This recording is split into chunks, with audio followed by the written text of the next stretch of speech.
While the world watched Allied forces storm the beaches of Normandy, another invasion was unfolding 8,000 miles away, one that would bring the American war machine to Japan's doorstep and change the course of history forever. On a tiny island fortress in the Pacific, two men would face impossible choices. An American soldier who would fight to his last 8 bullets rather than abandon his brothers in arms, and a Japanese captain who refused to surrender for 16 months after his empire had already fallen. What happened on Saipan in the summer of 1944 was more than a battle. It was a collision of two nations, two philosophies, and two definitions of honor that would leave nearly 70,000 human beings dead or wounded. This is the story of the bloodiest campaign most people have never heard of, and the incredible true tales of courage that emerged from its volcanic soil. June 1944. The Pacific Theater had become a cauldron of industrial warfare unlike anything the world had ever witnessed. While Supreme Commander Eisenhower orchestrated the massive cross-channel invasion of Hitler's fortress Europe, Admiral Chester Nimitz was preparing to thrust a dagger into the heart of the Japanese Empire. The target was an obscure volcanic island that most Americans had never heard of, located roughly 1,500 miles south of Tokyo.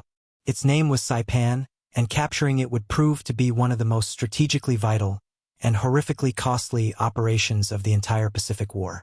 Saipan was not just another island in the vast blue expanse of the Pacific. For the Japanese, it represented something far more profound than a military outpost or a strategic position. Since seizing it from Germany during the First World War, Japan had transformed this 12-mile-long piece of volcanic rock into a thriving colonial settlement. Japanese civilians had built homes there, planted fields, raised families. Children attended schools where they learned to read and write in Japanese.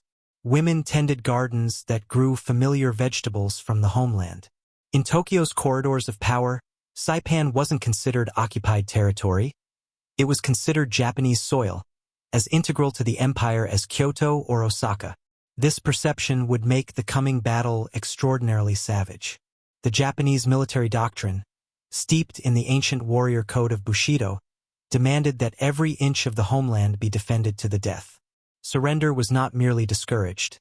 It was considered a fate worse than death itself, a stain of dishonor that would follow a warrior's family for generations. The 32,000 Japanese troops garrisoning Saipan understood this implicitly. They had fortified the island with a network of caves, bunkers, and artillery positions that had taken months to construct. The volcanic terrain provided natural defenses that military engineers had enhanced with concrete, steel, and overlapping fields of fire. Every ridge, every cave, every cluster of boulders had been transformed into a potential killing ground. Commander of these defenses was Lieutenant General Yoshitsugu Saito, a veteran officer who had spent decades in the Imperial Army. Under his command, the Japanese had stockpiled ammunition, food, and medical supplies sufficient for a prolonged siege. Artillery pieces were carefully sited to cover the obvious landing beaches. Machine gun nests were positioned to create interlocking fields of fire. Mortar teams had pre-registered every likely avenue of American advance. The island's interior, dominated by Mount Tapasho rising nearly 1,600 feet above sea level, provided commanding observation points from which Japanese spotters could direct devastating fire onto any invader. But the Americans were coming with overwhelming force. Admiral Raymond Spruces commanded the Fifth Fleet, an armada of such staggering size that sailors joked you could walk from ship to ship without getting your feet wet. Over 100,000 troops would participate in the operation, primarily from the 2nd and 4th Marine Divisions, later reinforced by the Army's 27th Infantry Division. Supporting them were 8 battleships, 11 cruisers, and 26 destroyers, along with 15 aircraft carriers whose planes would provide continuous air cover. The pre-invasion bombardment was planned to be the most intensive yet attempted in the Pacific War. 13 days of continuous shelling and bombing designed to pulverize every Japanese position into rubble. The strategic calculus behind Operation Forager was brutally simple. American planners had identified Saipan as the key to Japan's defeat. The island sat exactly 1,400 nautical miles from Tokyo, precisely the operational range of the new Boeing B-29 Superfortress bomber. These magnificent aircraft, the most advanced heavy bombers in the world, could carry massive bomb loads at altitudes that Japanese fighters struggled to reach. But they needed bases, and they needed bases close enough to hit the Japanese home islands with regularity and devastating effect. Saipan, along with its neighboring islands of Tinian and Guam, would provide exactly that. From airfields built on Saipan's volcanic soil, American bombers could rain destruction on Japan's industrial heartland, its cities, its war-making capacity. The island wasn't just a target. It was the gateway to Japan's destruction. On June 11, 1944, American naval guns opened fire. The thunderous bombardment was meant to be overwhelming, a demonstration of industrial might that would crush Japanese resistance before the first Marines set foot on the beach. Battleship guns hurled shells weighing as much as small automobiles, each one capable of obliterating a building. Cruisers and destroyers added their own contributions, creating a continuous rolling thunder that could be heard for miles. Aircraft from the carriers added their ordnance, dropping bombs and napalm on suspected enemy positions. The volcanic rock of Saipan seemed to tremble under the onslaught. Smoke and dust obscured the island, creating an apocalyptic tableau that suggested nothing could possibly survive such punishment. Yet the Japanese had learned from previous American amphibious assaults. At Tarawa, 6 months earlier, commanders had kept their troops manning beach defenses during the preliminary bombardment, resulting in catastrophic casualties. At Saipan, General Saito had ordered a different approach. His troops would shelter deep in caves and fortified positions during the bombardment, preserving their strength and their weapons for the critical moment when American forces actually hit the beaches. Let the Americans waste their ammunition on empty positions and churned earth. The real battle would begin when the invasion forces were most vulnerable, crowded onto landing craft, wading through surf, struggling up the beaches with heavy equipment. June 15, 1944, dawned clear and hot. At precisely 8:40 in the morning, the first wave of amphibious tractors, Amtraks, churned toward Saipan's western beaches. Marines crouched in these ungainly vehicles, checking their weapons for the 100th time, trying to control the fear that gripped every man's gut. Many had never seen combat before. Others were veterans of previous island assaults and knew exactly what horror awaited them. The Amtraks wallowed through the waves, their engines roaring, taking fire from Japanese positions that had survived the bombardment. What happened next was chaos rendered into its purest, most terrible form. As the first Amtraks ground up onto the beaches, Japanese artillery and mortars opened fire with devastating accuracy. Shells landed among the crowded landing craft, sending geysers of water and shrapnel skyward. Men were killed before they ever reached shore, bodies torn apart by explosions or shredded by machine gun fire. Those who made it onto the beach found themselves in a nightmare. The promised destruction of Japanese defenses had been wildly optimistic. Bunkers and pillboxes that intelligence had assured them would be obliterated were very much intact and very much firing. Machine gun tracers laced the beach, cutting down Marines as they struggled to find cover. The first few hours were among the most desperate of the entire Pacific War. Landing craft piled up on the reef, creating traffic jams of vehicles and men that made perfect targets. Japanese artillery observers on Mount Tapisho's slopes had perfect visibility and directed withering fire onto the beaches. Casualties mounted with horrifying speed. Entire platoons were cut to pieces. Medical corpsmen worked frantically to save the wounded, often becoming casualties themselves as they exposed themselves to enemy fire. The sand turned red with blood. Bodies floated in the surf. The carefully planned assault threatened to become a catastrophic failure. But the Marines held. Through sheer courage, through the stubborn refusal to retreat, through small unit actions that would never make it into the history books, they established a foothold. Officers and NCOs rallied their men, organized assaults on specific pillboxes, used flamethrowers and demolition charges to neutralize Japanese positions one by one. Engineers worked under fire to clear obstacles and create paths off the killing grounds of the beach. Tanks that made it ashore provided crucial fire support, their cannons systematically destroying bunkers that had been impervious to infantry weapons. By nightfall on that first terrible day, over 20,000 American troops were ashore, holding a beachhead that was barely a mile deep and constantly threatened by Japanese counterattacks. That night brought no respite. Japanese commanders, adhering to their doctrine of aggressive counterattack, hurled their troops at the American positions in a series of Banzai charges designed to drive the invaders back into the sea. These attacks were terrifying spectacles. Hundreds of Japanese soldiers charging through the darkness, screaming battle cries, wielding rifles, swords, and even bamboo spears. American positions erupted in fire as machine guns, rifles, and artillery cut down the attackers in windrows. The fighting was savage and intimate, sometimes hand-to-hand, always desperate. Japanese soldiers who penetrated the American lines fought with suicidal determination, and clearing them out cost the Marines dearly in blood. While this ground combat raged, an even larger battle was unfolding at sea. The Japanese Navy, recognizing that losing Saipan would be catastrophic, had sortied nearly every operational carrier and battleship remaining in their fleet. The resulting engagement, which would become known as the Battle of the Philippine Sea, was the largest carrier battle in history. On June 19th and 20th, American fighter pilots achieved what they would later call the Great Marianas Turkey Shoot, a one-sided aerial slaughter that saw approximately 400 Japanese aircraft shot down against minimal American losses. 3 Japanese carriers were sunk by American submarines and air attacks. Japan's naval aviation, already badly depleted by earlier battles, was effectively destroyed as an offensive force. The defeat meant that Japanese troops on Saipan would receive no reinforcement, no resupply, no possibility of evacuation. They would fight alone and they would die alone.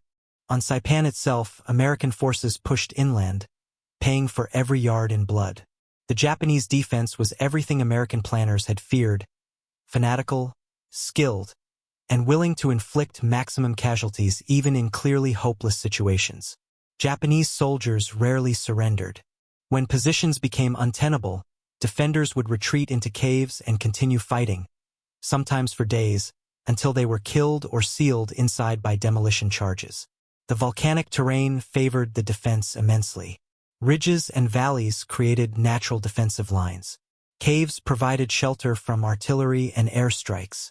The thick vegetation of the island's interior allowed small groups of Japanese soldiers to set up ambushes and infiltrate American lines at night. Among the American units struggling through this hellscape was the 105th Infantry Regiment, part of the Army's 27th Infantry Division. These were not Marines, they were National Guard soldiers from New York who had trained together, deployed together, and now fought together in some of the most difficult terrain on the island. In their ranks was a 29-year-old private from Troy, New York, named Thomas Alexander Baker. Before the war, Baker had been an ordinary young man with ordinary dreams. He had worked various jobs, played sports with friends, dated girls, attended church. Like millions of other Americans, he had been swept up by the attack on Pearl Harbor and the clarion call to defend his country. He had enlisted, trained, and found himself thousands of miles from home, carrying a rifle through volcanic hell. Baker was not particularly remarkable in appearance or background. He was of average height and build. He had not distinguished himself as a marksman or a natural warrior during training. But combat has a way of revealing who a man truly is, and Thomas Baker possessed something that cannot be taught or trained: an absolute unwillingness to let his brothers in arms down, regardless of the cost to himself. As the 27th Division pushed toward Saipan's northern end in late June, the fighting reached a crescendo of intensity. The Americans were approaching the heavily defended area around Mount Tapasho, where Japanese forces had established their most formidable defensive positions. Every cave, every ridge, every cluster of trees concealed enemy soldiers determined to sell their lives as dearly as possible. American casualties mounted steadily. Squads that had landed with 40 men now numbered 15 or 20. Exhaustion, heat, fear, and the constant threat of death ground men down to their most basic elements. On June 19th, Baker's unit was tasked with assaulting a series of Japanese positions that had been holding up the American advance. Intelligence reports suggested a relatively small force, perhaps a platoon or two, dug into prepared positions. What they encountered was far worse: a complex defensive network with interlocking fields of fire, supported by carefully positioned machine guns and mortar teams. The Americans advanced into a killing zone. What Thomas Baker did over the next hours would earn him his nation's highest award for valor, though he would never live to receive it. As his platoon came under devastating fire, Baker saw his comrades being cut down. Rather than seeking cover, he charged forward alone toward the nearest Japanese position, a machine gun nest that was methodically destroying his unit. Baker's rifle barked repeatedly as he closed the distance, firing from the hip, oblivious to the bullets snapping past him. He killed the machine gun crew and destroyed their weapon with a grenade. But there was no time to celebrate. Another position opened fire, and Baker was already moving, using the terrain for cover, flanking the enemy soldiers with a speed and aggression that shocked friend and foe alike. He destroyed that position too, then another, clearing a path through the Japanese defenses that allowed his platoon to advance. It was battlefield heroism of the highest order, one man, refusing to accept defeat, willing his unit forward through sheer courage and violence of action. Over the following days, Baker repeatedly distinguished himself. He volunteered for the most dangerous assignments. He led assaults on Japanese positions that other men hesitated to approach. He carried wounded comrades to safety under fire. He shared his rations with men who had lost theirs. He became the kind of soldier that others looked to for strength, for courage, for the simple reassurance that someone in this hell was unbreakable. Then came July 7, 1944, a date that would be burned into the memories of every American who survived it. General Saito, recognizing that his position was hopeless, had ordered a final, massive Banzai charge, a last desperate attempt to inflict maximum casualties on the Americans and die with honor. In the early hours before dawn, between 3,000 and 4,000 Japanese soldiers gathered for what they knew would be their final action. Many were wounded already. Some carried rifles. Others had only swords or bamboo spears.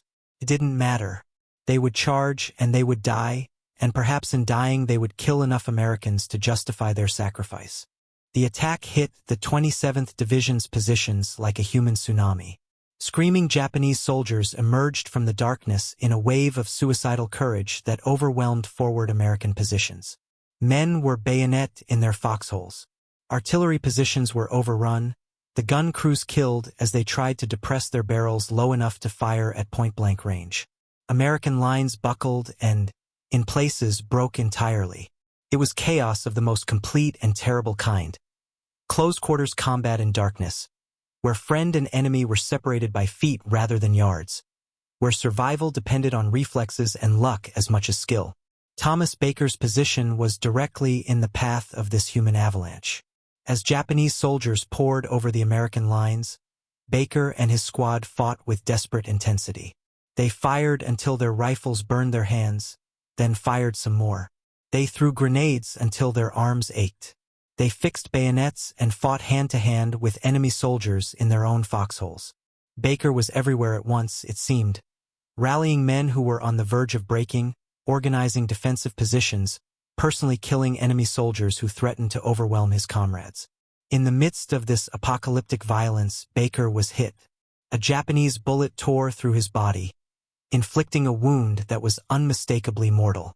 The pain must have been extraordinary, the knowledge of his fate absolute. His comrades tried to evacuate him, tried to get him to medical aid, tried to save him. Baker refused. He understood battlefield mathematics with perfect clarity. Every able-bodied soldier was needed on the firing line. Every man who helped him to the rear was a man not fighting, not defending, potentially allowing Japanese soldiers to break through and kill more Americans. He would not allow his death to contribute to that outcome. Baker ordered his men to leave him.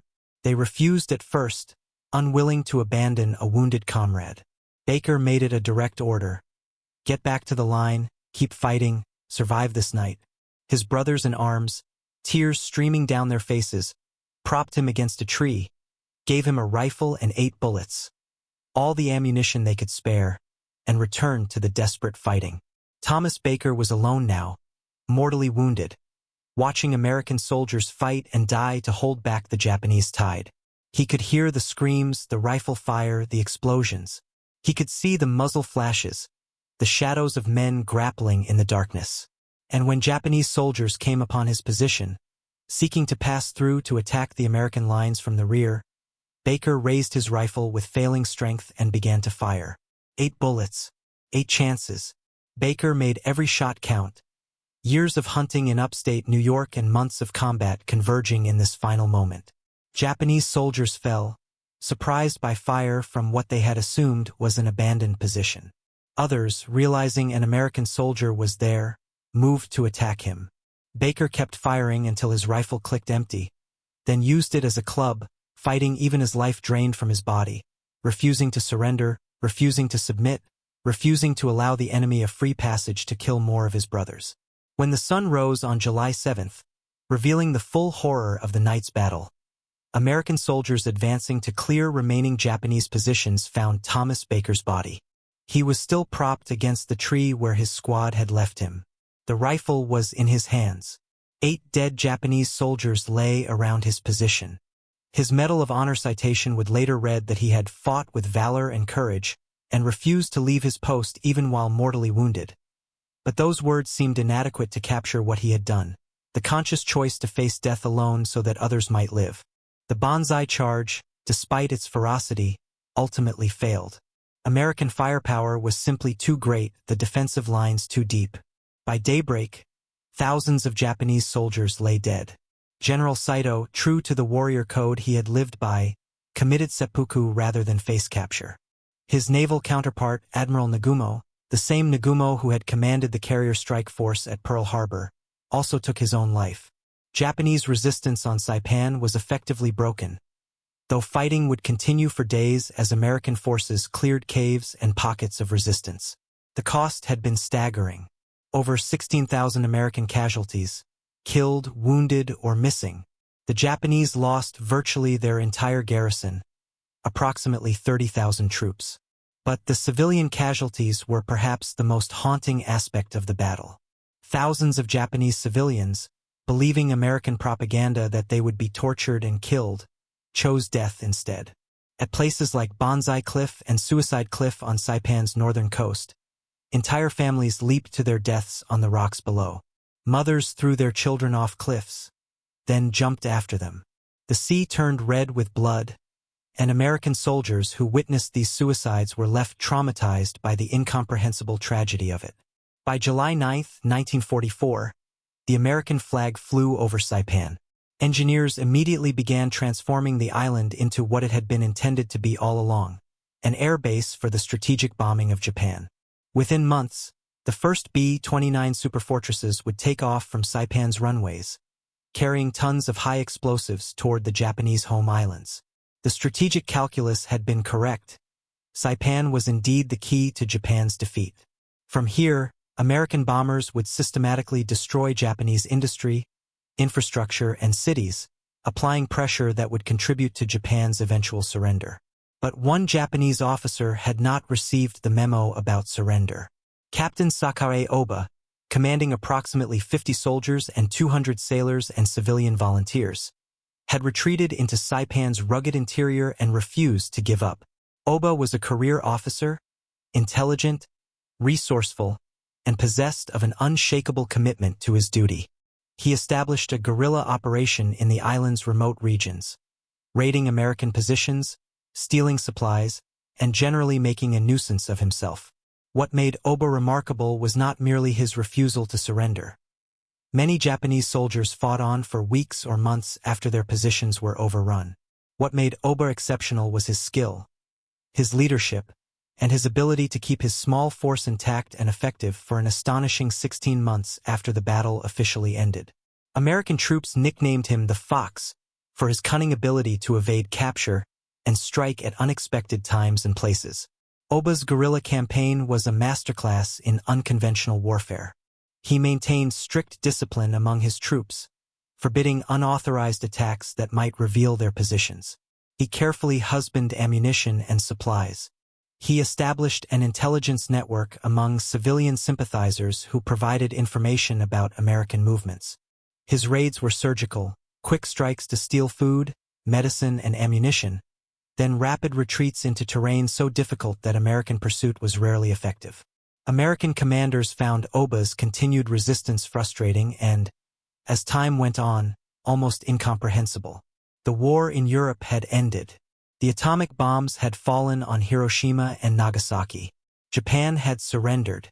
Yet still this Japanese captain fought on, a lone holdout refusing to acknowledge that his nation had been defeated. Attempts to convince him to surrender failed repeatedly. Oba didn't believe that Japan had lost. He assumed it was American propaganda, a trick to get him to give up his honor. Finally, in December 1945, Oba received confirmation that could not be denied. The Japanese government, working through American channels, sent him official notification that the emperor himself had ordered all Japanese forces to lay down their arms. The war was over. Japan had surrendered. Further resistance was not honorable. It was contrary to the emperor's direct command. On December 1, 1945, 16 months after the Battle for Saipan had officially ended, 16 months after his nation had lost effective control of the island, Captain Sakai Oba finally surrendered. He emerged from hiding with 46 soldiers still under his command, all still armed, all still ready to fight. Oba surrendered his sword to American authorities in a formal ceremony, his dignity intact, his honor satisfied. He had fought to the absolute end, yielding only when directly ordered by his emperor. The parallel stories of Thomas Baker and Sakai Oba illuminate something profound about the human capacity for courage, sacrifice, and unbreakable determination. Baker, an ordinary young man from Troy, New York, faced with a choice between saving himself and saving his brothers in arms, chose the latter without hesitation. He fought to his last bullet and his last breath, alone and dying, to protect men who had become closer to him than family. His courage was not of the theatrical variety. He didn't give speeches or perform for an audience. He simply did what needed to be done, accepting death as the price of keeping faith with his comrades. Oba's story is different but no less remarkable. He fought for 16 months after his cause was objectively lost, not out of stupidity or fanaticism, but out of a profound sense of duty that transcended personal comfort or even survival. He led his men with skill and honor, maintaining discipline and effectiveness long after most officers would have given up. He surrendered only when honor demanded it, walking out of the jungle with his head high, his duty fulfilled as he understood it. These two men likely never knew of each other's existence.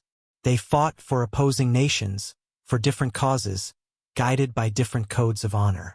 Yet both demonstrated that courage is not the province of any single culture or nation.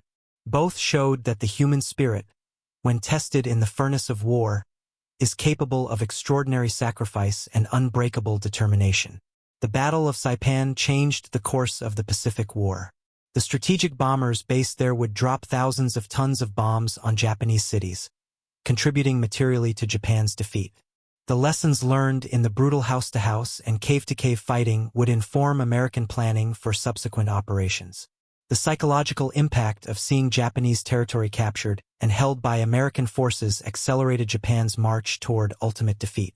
But beyond the strategic considerations, beyond the statistics of casualties and tonnage of bombs, Saipan represented something more elemental. A collision between two nations fighting with absolute commitment, two warrior traditions tested to their limits, two definitions of honor that led men to accept death rather than compromise their principles. The volcanic soil of that small Pacific island absorbed the blood of nearly 70,000 human beings, each one someone's son, many someone's father, husband, or brother. In the decades since, Saipan has become a peaceful place. Tourism now drives its economy. Visitors can walk the beaches where Marines fought and died, can climb Mount Tapasho where Japanese observers once directed artillery fire, can visit memorials erected to honor both American and Japanese dead. The island has healed its physical scars, though the bullet-pocked pillboxes and rusted tanks remain as silent testimony to what happened there. Thomas Baker's Medal of Honor citation hangs in a place of honor, his sacrifice remembered by a grateful nation. His story is told at military academies, his courage held up as an example of what it means to be a soldier. Sakai Oba returned to Japan after the war, lived a long life, and became something of a legend in Japanese military circles. The officer who never gave up, who kept fighting when others had surrendered, who honored the warrior code to its absolute limit. Both men, in their own ways, in service of their own nations and codes, revealed something essential about human nature when tested by war's crucible. They showed that courage is not the absence of fear but the willingness to act despite it. They demonstrated that honor, however differently defined by different cultures, can inspire men to transcend normal human limitations. They proved that in war's darkest moments, when death is certain and hope is gone, some men choose not to surrender but to fight on, to keep faith with their comrades, to fulfill their duty as they understand it, regardless of the cost. The Battle of Saipan was won by the Americans at tremendous cost and changed the strategic balance in the Pacific forever. But its true legacy lies not in the strategic analyses or the after-action reports. It lies in the stories of men like Thomas Baker and Sakai Oba, men who, when asked by history to show what they were made of, showed the world that the human capacity for courage, sacrifice, and unbreakable determination knows no limit. Thank you for watching this documentary on the Battle of Saipan. If you found this story of courage and sacrifice compelling, please consider subscribing to our channel for more in-depth historical content. Hit that like button if this video moved you or taught you something new about this pivotal battle. And here's a question to consider. What do you think motivated Thomas Baker to refuse evacuation and fight to his last bullet? Was it pure selflessness, brotherhood, duty, or something else entirely? Share your thoughts in the comments below. I read every single one, and I'm genuinely curious about your perspective on this incredible act of valor. Thanks again, and I'll see you in the next documentary.